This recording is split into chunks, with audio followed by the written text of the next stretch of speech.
to 24 News TV. My name is Samson Orimoloye. Today we'll be discussing parenting in the 21st century. Today's Children's Day around the world, and we at 24 News TV, we are celebrating the children, and we wish them a wonderful celebration.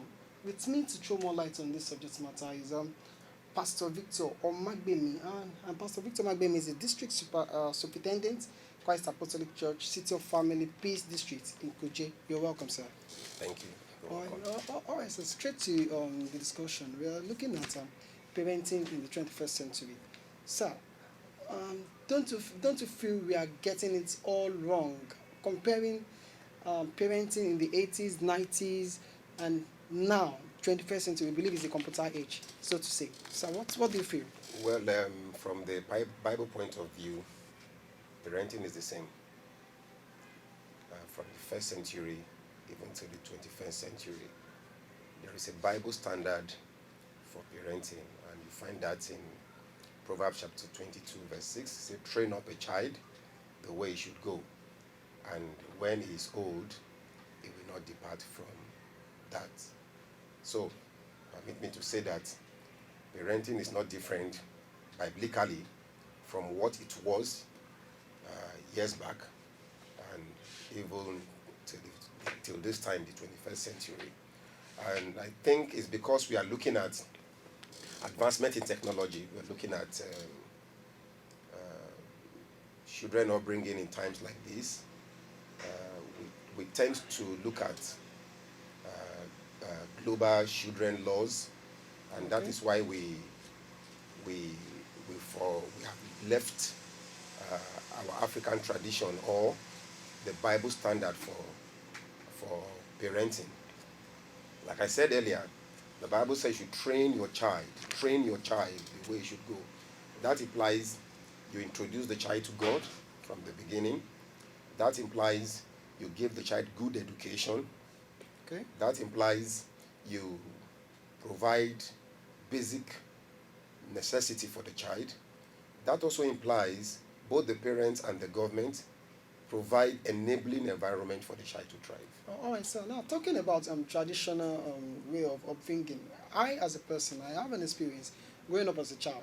My secondary school, I have teachers holding canes to flog you when you misbehave. It's the way of resettling your brain. Even my grandma will, at the middle of the night, wake you up, start pinching you and all that. But now it's missing. Like you said, global advancements. What can we do to get back on track? Yes, I think there is this law they call the Child Rights Act.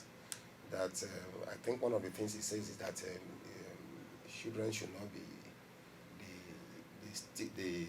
what's it called? The stick method should not be used for the child.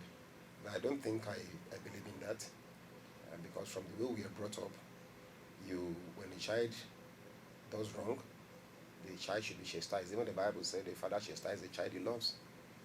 Some people say chastisement is not about using the stick on the child or the whip on the child. Okay. And for me, at every stage of life, they have their level of discipline. Okay. And if the appropriate discipline is meted on the child as they grow, they tend to know what is right. When it's about the age of 1, 2, and he does wrong, and you spank him a little and say, that's wrong. That's the African way of bringing up a child. And when we were in our days as younger children, we believe that a child is not just brought up by the parents, it's brought up by the neighborhood. So when your child does wrong, somebody is able to scold the child and say, look, that thing you did is wrong. Next time don't do it, and they spank the child a little. When the child grows and gets to the educational institution, the standard requires that once in a while they are disciplined. Okay. Yeah. Okay, sir. Would you say that what the present situation of the country now? Look at what we have: youths occupying some key positions in the country. Could you say this could also be as a result the way we have leaders that are doing well, exceeding well, while some are just on the average, while some are on the low? We have so much drug addicts, the increase in fraud and all that.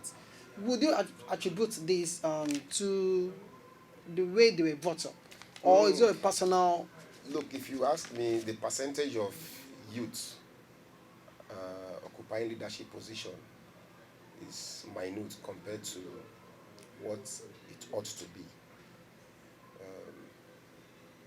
Compare the number of youths engaged in vices and look at the ratio. It's not, there's no way you can measure it.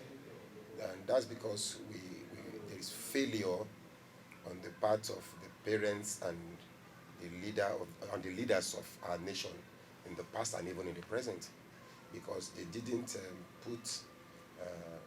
they didn't place priority. There was no premium on child upbringing. If you look at our budget, the budget is just for the elites. There's no provision for the locals. There's no provision for the community. There's no provision for it. Even when there's provision for the local government, what are we fighting against today? Local government autonomy. That's because some persons took it upon themselves to take that which belonged to the local government and amass wealth to themselves.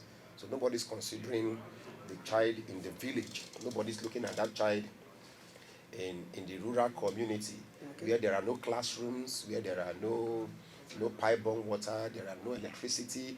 This boy wants to become great in life. He does not have electricity to study his books. So, and aspiring to become a leader, it's all about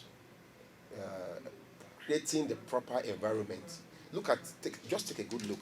When Nigerians leave the shore of this country and they go abroad to study, they come out as the best because they have good environment for them to study. Now, talking about you kind of digressed into politics, and that I really love that. Now, sir, what is the role of the church in today's politics? Because we find out that most of the churches, being a politician is fetish. They love certain things that they do. I don't want to belong in it. What can we do? What is the church doing to make sure that we are not sidelined politically?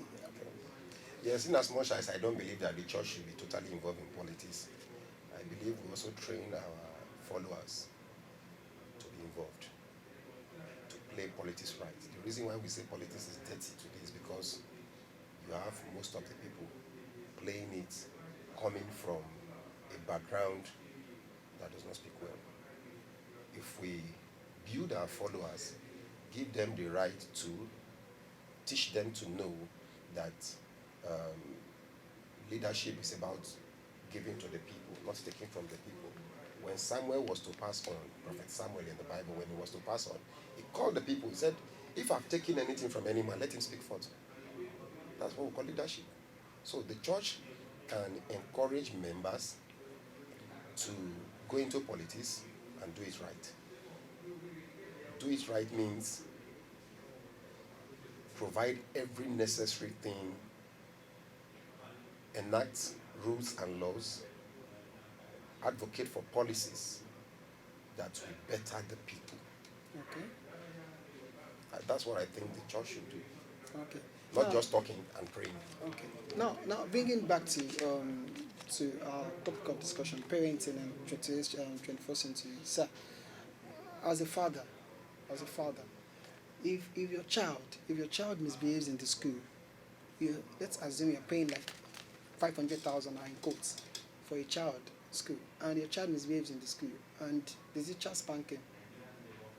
I was on the street today and I got diverse views. Yes. And some told me, no teacher dares do that.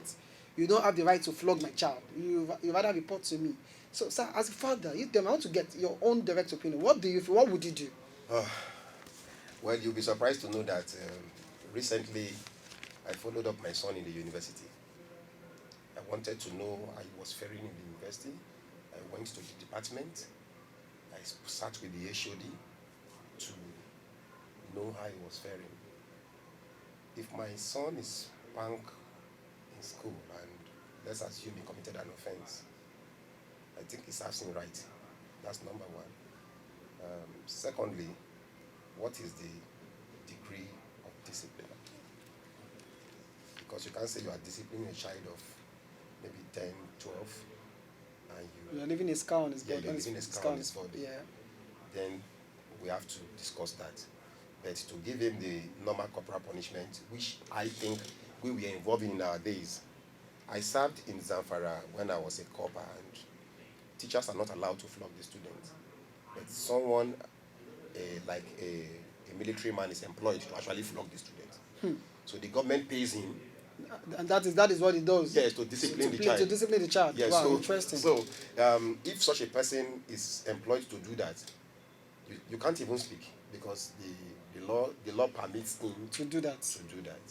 But they should not go up to the extent of leaving a scar on the body of the child, or amputating the child, or maiming the child in the name of discipline. Okay, so bringing this discussion to an end, what advice do you have for parents and youths going up, because so many things are happening this generation, the use of this generation, I think we are not getting it right. That's my own personal opinion anyway. But sir, what do you think as the church and the youths, how can we complement this together? For the parents, like I said earlier, they should introduce the children to God. That's the first thing. Provide basic education. Give them basic needs. Ensure that they create an enabling environment for the child to succeed. For the church, we have a lot to do. We keep teaching and praying. And we also play our role of, like I do, I made it a point of duty for every child that writes his GSS, that is the junior secondary exams. Okay. As soon as you complete it, I talk your parents into introducing you to a trade. Good. Entrepreneurship skill. The church can also do that. I don't just allow the parents to do it alone. I also get involved. Okay, that's good. We train these children in August, for example, when they are in their long break. We take them through instrumental training, and that's free of charge. We don't charge any child for that. We don't charge any parents for that. The church can also establish schools where knowledge is impacted, and then for the young people of today, I discovered that the get rich quick syndrome has taken over. They want to become financially buoyant overnight. Nobody gets to the top by chance. When you want to get to the top without following the steps, you are likely to come down quickly. So first, they should obey their parents. Paul was talking to the Ephesian church in Ephesians chapter 6. He said, children, obey your parents. He made reference to one of the verses of the 10 Commandments. He said, obey your parents, most especially your parents in the Lord. I want to make that point clear. Your parents in the Lord are parents who advise you rightly. Because there are parents who will tell you, get involved in social vices and let's just get rich. Every parent that advises you rightly is tagged a parent in the Lord. So obey them. Because obeying them, the Bible says, it gives you long life.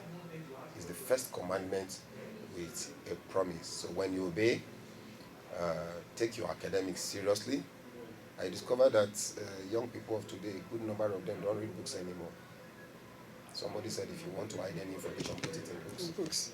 But I want to tell you the truth. If you want to grow, you must read. You must read, and so they should get involved more with their books, spend more time with their books, study hard, because like I used to tell young people, those of them that I've had the privilege to speak with,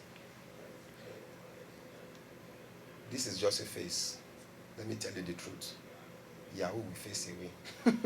That sounds funny. It will face away. Oh, okay. There was a time we had the various degrees of deception, 419s. They have all faced away. We are now in the era of Yahoo. They've even gone to Yahoo Plus, I was told. Yeah. Look, it will face away. Then it will now remain you and your counterparts who chose to do well. Now, why do you have the sons of the Elites leading us today in Nigeria? It's because they sent their children out there to study.